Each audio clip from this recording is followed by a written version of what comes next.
Étude sur la philosophie hermétique de l'ancienne Égypte et de l'ancienne Grèce par 3 initiés. Traduit de l'anglais par Monsieur André Durville. Introduction Albert Louis Caillé. Paris en mars 1917. Le Kybalion est certainement un livre sortant de l'ordinaire et marqué du sceau de la sagesse et du mystère. Son titre même est étrange, par sa racine K-B-L. Peut-être pourrait-il être rattaché à la Kabbale. En tout cas, nous croyons savoir que le maître psychisme américain W.W. Atkinson n'est pas resté étranger à sa publication. Et nous le félicitons d'avoir contribué à restituer pour notre époque les vestiges d'une science jadis toute puissante. Car ce petit livre est très profond sous son apparente simplicité. Trop profond même, pourrait-on dire. J'ai eu l'occasion de commenter ailleurs ses préceptes, et un de mes honorables critiques, dans une revue anglaise publiée aux Indes, nous a fait à tous les deux, le Kybalion et moi, l'honneur de répéter ces 7 lois en prouvant péremptoirement par le contexte que leur portée dépassait, et de beaucoup malheureusement, son intellect.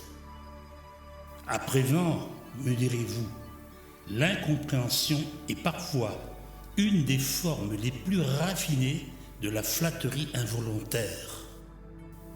Les métaphysiciens de notre époque ne sont que trop, hélas, accoutumés à cette sorte de flatterie, au point que si le public les approuve ou dit les comprendre, ils commencent à craindre d'avoir laissé réchapper quelques bévues. En général, le privilège de voir plus avant que les autres se paye cher sur cette terre. Singulier et contradictoire état d'esprit de la foule humaine qui est à la fois irrésistiblement attirée par le progrès et qui abreuvent en même temps d'outrage ceux qui s'efforcent de lui en ouvrir la voie. Bienheureux encore quand elle ne les crucifie pas. Mais cela, par bonheur, ne se fait plus guère de nos jours. Donc, passons. Il existe, au-dessus de tout autre, qui en sont comme des rejetons abattardis, une philosophie éternelle et universelle, dont l'origine se perd dans la nuit des âges. Semblable à ces grands fleuves dont les eaux deviennent de plus en plus troubles et bourbeuses à mesure qu'elles s'éloignent davantage de leur source, la grande philosophie éternelle se souille et se contamine dans son conflit avec les passions humaines pour finalement devenir ce que nous nommons les systèmes philosophiques. Mais le principe reste pur, malgré cet abondant limon qu'il charrie, et les sages peuvent le retrouver partout et toujours identique à lui-même, sous l'innombrable diversité des apparences. C'est de ce principe immuable que traite le Kybalion. C'est lui la source même de toute la philosophie hermétique. La voix du maître des maîtres, du premier pharaon de l'Égypte, du 3 fois grand Hermès, profère une fois de plus les secrets de l'éternelle sagesse, qui ont déjà retenti à travers plus d'une centaine de siècles.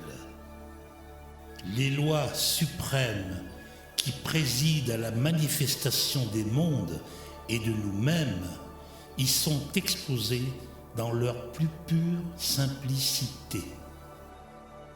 Le grand problème de la vie, cette éternelle énigme que le sphinx fatal pose à tous les Oedipe l'un après l'autre. Ce problème ne peut être résolu que par la science, et non pas par la vaine science moderne qui, exclusivement analytique et matérielle, est d'une impuissance lamentable quand il s'agit de rassembler ses rameaux éparses pour en former un édifice tant soit peu systématique et homogène. C'est la science ancienne seule qui, synthétique de sa nature, de son essence, de sa substance même, nous offre la possibilité de nous arracher aux griffes du sphinx.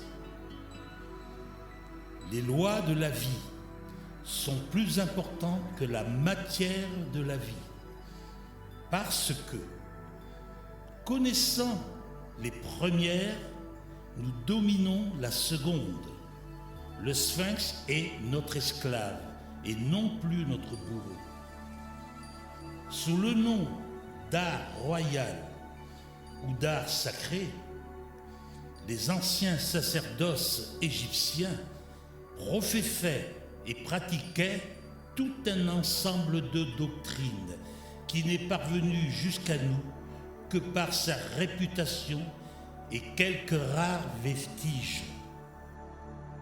Ces doctrines, dans leur ensemble, embrassaient tous les rapports de l'homme avec la nature, et leur pratique rendait l'initié roi de l'univers matériel, d'où l'art royal.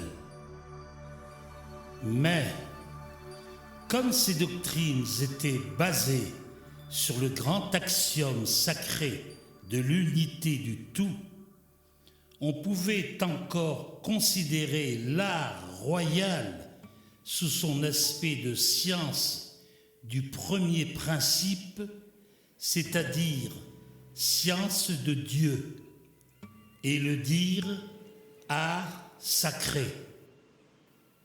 Les anciens étaient trop profondément pénétrés du premier axiome hermétique. Le tout est un. Pour songer jamais à séparer, comme nous l'avons fait, la science de la religion ou de la philosophie. Ce fut là la première de nos erreurs et la source de toutes les autres. Mais pour les anciens Égyptiens, toute la nature était la vie, et la vie était Dieu. Donc, quiconque étudiait la nature devenait, par cela même, sacerdote de l'Éternel. Et inversement, tout membre du collège sacerdotal, en s'instruisant dans cette sainte théologie, devenait un savant naturaliste. Toutefois, et c'est là que la différence avec les modernes prend les proportions d'un abîme, pour les anciens Égyptiens, la nature comprenait tous les mondes invisibles, aussi bien que ce monde visible, dans lequel se cantonne la science moderne. Ils étudiaient le monde des causes avec autant d'ardeur que nous, le monde des effets. De sorte que l'art sacré était toujours et partout la science de la vie dans l'invisible, aussi bien que de cette vie qui tombe sous nos sens. Et d'ailleurs, L'homme n'était point pour eux un hors-d'œuvre de la nature. Ils le jugeaient simplement un petit monde dans le grand. Et les mêmes lois qui régissaient le grand s'appliquaient aussi bien aux petits. Il est à la fois risible et pitoyable aux yeux des initiés modernes de voir attribuer la découverte de la loi d'évolution à Darwin ou celle du mouvement de la Terre à Galilée, pour ne citer que deux faits précis.